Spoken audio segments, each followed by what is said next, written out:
Twafunyeko ko amawulire ag'omu nkuubo olunaku olw'ejjo anti Speaker Anita Among nokosa ne Mathias Mpuuga Nsamba olunaku olwaleero oba enkeera lw'enkya lwe tubadde tubasuubira okubanga basisinkana e Bulange E Mengo.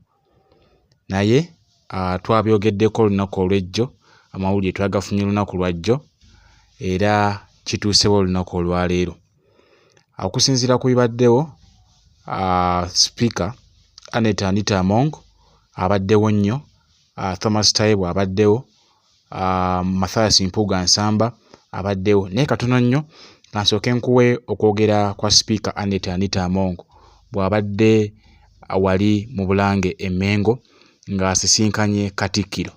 I remember when it was my birthday, Oweekitiibwa Katikiro sent me a letter.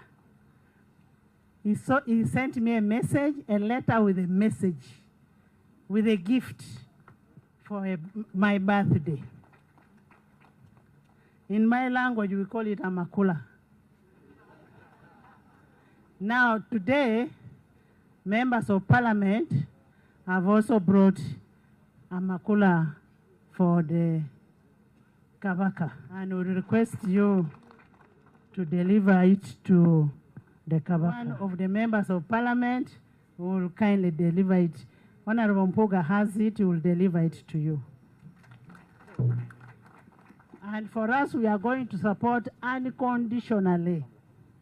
Those who want to talk can go and talk.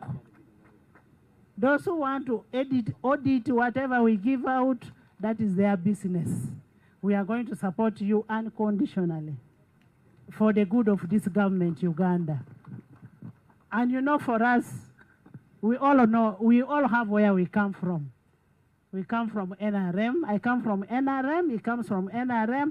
And whatever we do for the good of our party, for the good of our people, Uganda, and that is that for God and my country. Bawaddeyo ensimbi obukadde 50 okusobola okuyambako ku nteekateeka za Kabaka's birthday run ez'omwaka 2024. Okusinziira ku ebyo bye twafunyeko olunaku olw'ejjo, abiraganga wabadde walina okubaawo meeting ey'akafubo n'ababaka ba parliament wakati mu Bulange E Mengo nga kw'ossa ne Mathias Mpuuga Nsamba ku butya bwe bagenda okwataganamu n'ensonga ezigenda mu maaso mu bitundu bya Buganda eby'enjawulo. Okusinziira ku kuzoganya President Robert Kyagulanyi Ssentamu ne Joel Ssennyonyi nga kw'ossa ne ababaka abalala ku nzoganya gye babazoganyaamu abakoze kaweefube ono okulaba nga balwanyisa ekyo ekigenda mu maaso ekigenda okubanga kibalya kubanga bo beeraliikirivu era nga bw'oba weekenneenyezza a statement Anita Among gy'akoze anti let them audit what they audit. Obwonna obubaka bubadde bugenda wa Joel Ssennyonyi ku nsaasaanya y'omuwi w'omusolo aba ku nsaasaanya y'ensente y'omuwi w'omusolo olw'ensonga nti bazisaasaanya nga bwe baagadde awatali kulaga bannayuganda ngeri ki gye bazisaasaanyizaamu. Kati nno onampulirira ekinaava mu ebyo olw'ensonga nti beeyamye okubanga bakwasaganyizaako Obwakabaka n'Obuganda okutwaliza wamu ku programs ez'enjawulo.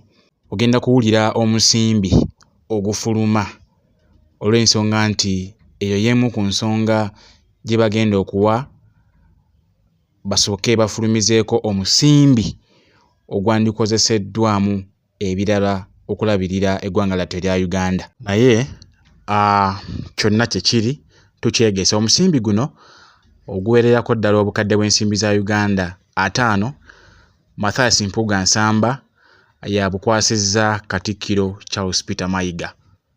Era okusinziira ku Speaker byayogedde nga bw'omuwulidde,